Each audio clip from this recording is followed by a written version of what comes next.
തൃശൂർ അരിമ്പൂരിലേക്കാണ്. അവിടെ കാർ തീ വെച്ച് നശിപ്പിച്ചു എന്നുള്ള വാർത്തകൾ വരികയാണ്. അരിമ്പൂർ ഗുരു ഓഡിറ്റോറിയത്തിന് സമീപമാണ് നിർത്തിയിട്ട കാർ ആരോ തീയിട്ടത്.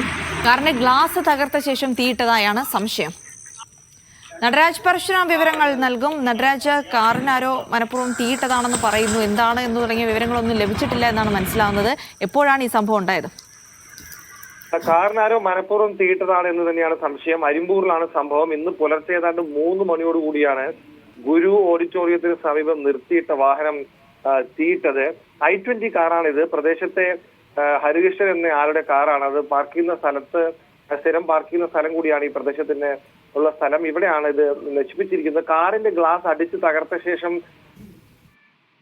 അങ്ങനെയെങ്കിൽ ഏറ്റവും ഇതൊരു പദ്ധതി ഇട്ട ശേഷം ഇത് ചെയ്തതായിരിക്കും എന്നുള്ള തരത്തിലാണ് പോലീസ് കരുതുന്നത്. എന്തായാലും ഹരികൃഷ്ണൻ പോലീസിൽ പരാതി നൽകിയിട്ടുണ്ട്. ഹരികൃഷ്ണന്റെ ശത്രുക്കളോ അല്ലെങ്കിൽ ബിസിനസ്സുമായി ബന്ധപ്പെട്ട തർക്കങ്ങളോ എന്തെങ്കിലും ആണോ ഇതിലേക്ക് നയിച്ചത് എന്ന കാര്യം അറിയില്ല.